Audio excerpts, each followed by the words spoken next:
asalaamaaleykum wa rahmatullah sama gaay yi maa ngi leen di ziar bu baax di leen béggee te di leen màggal di leen jox war ma ak wàccuwaay bu baax a baax a baax a baax di leen ñaanal jàmm ci chaîne bi nga xam ne moo di Sénégal Buzz TV Sénégal Buzz TV chaîne la boo xam ne dañu leen fas yéene indil leen wàllu chroniqueur yi nga xam ne si ni mu taxaw ci position yi jamono yi ñu toll mel ne wàllum politique moo ci ëpp doole. ak yeneen ak agression may moo doon luur gis ngeen indi woon nañ ko fi tey nag dañoo bëgg a fas yéene taxawu ci Barthélémy Dias Barthélémy Dias dama naan Barthélémy Dias dafa fayut naar bi xoromam parce que lu tax ma ne dafa fayut naar bi xoromam mooy Barthélémy Dias tey lu mu doon rek war na koo sant Ousmane Sonko quoi tey lu mu mën a doon war na koo sant Ousmane Sonko parce que Ousmane Sonko moo tax mu nekk maire de Dakar loolu Barthélémy Dias dama foog ne da koy fàtte quoi. pas Khalifa Sall moo tax Barthélémy Dias nekk maire de Dakar non non non non Ousmane Sonko moo tax Barthélémy Dias nekk maire de Dakar kon donc loolu damaa foog ne Barthélémy Dias war na koy xalaat saa su ne quoi Barthélémy Dias yaakaar naa ne waruñoo amal manifestation mu fay yëkkati wala mu fay yónni ay ndaw ñuy yàq manifestation bi te manifestation bi nekkul na manifestation Pastef rek ñoo ko woote non non non politiciens yi ñoom ñoo ko woote manifestation bu am doole. li ñu dégg ci ay kàddu nag moom mooy yabal fii ay nit ñi ñëw fa ngir yàq manifestation bu wala di xeex ak ñoom encore une fois Barthélémy Dias ñëw na ci amnistie bi nga xam ne si ne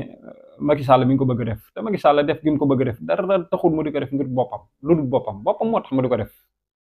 Barthélémy Dias am na kàddu yu mu ci yëkkati incha allah daan leen ko digtal soxna Olaytim am na kàddu yoo xam ne si ne après Barthélémy Dias am na kàddu yu yëkkati incha allah jëmale ko ci Barthélémy Dias parce que ay kàddu yu vérité la wax kàddu yoo xam ne yu am solo yu vérité dana leen ko indi incha allah ngeen teewlu ko bu baax Barthélémy Dias nag man li may wax ci moom mooy bu fekkonte na fay na naar bi xoromam kon daa war a delloo njukkal bu baax Ousmane Sonko tey lu Barthélémy Dias doon rek tey Ousmane Sonko moo ko teg. bu fekkee nag traiteur dëgg la ñu wër nag mooy Barthélémy Dias quoi Barthélémy Dias moom dafa def traiteur bu ngand sax encore une fois ak ki mi àndal mooy Khalifa Sall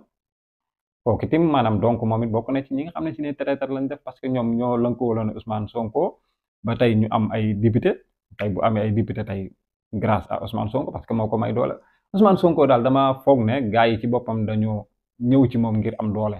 ku ci am doole ba jekk rek faxasu dem quoi loolu nag damay wax waa Pastef ñu bàyyiwaat ci xel bu baax di wax Ousmane Sonko mu bàyyiwaat lool ci xel bu baax kon duñ def lu dul digtal leen rek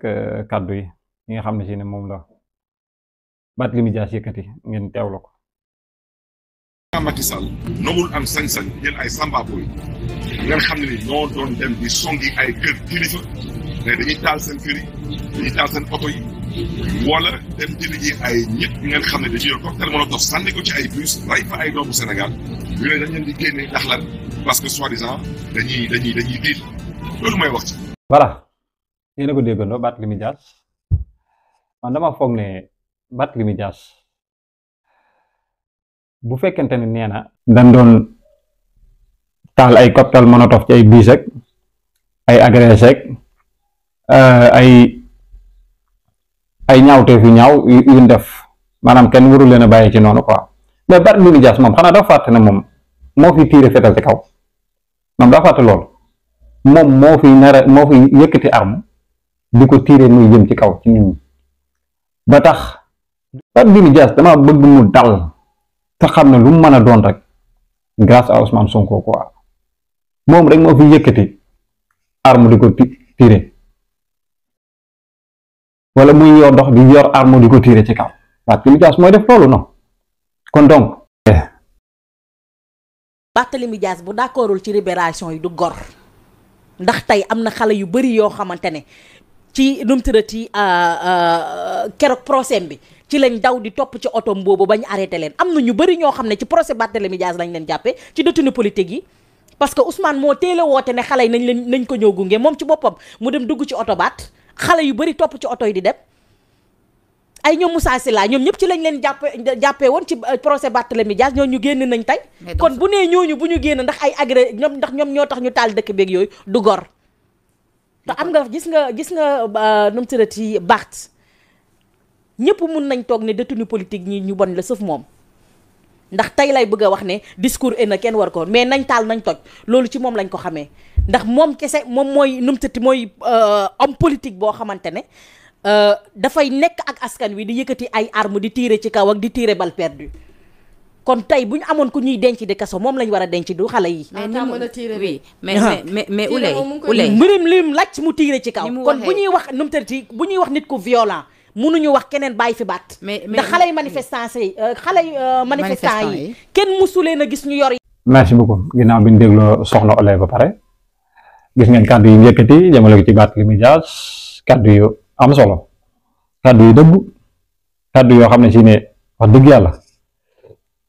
ku ci jële ku ko déglu rek man cee jëlee am njàngat te xam ne Barthélémy Dias lii muy def nii war na nii la war a def teg ci suuf te xam ne moom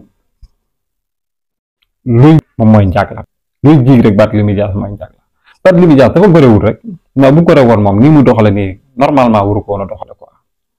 nii muy doxale nii bu normaloon waru ko doxale parce que man damay jàpp ne tey bu normaloon daa war a topp ki nga xam ne ci ne moom moo di Ousmane Sonko mi ko def maire de Dakar parce que Ousmane Sonko moom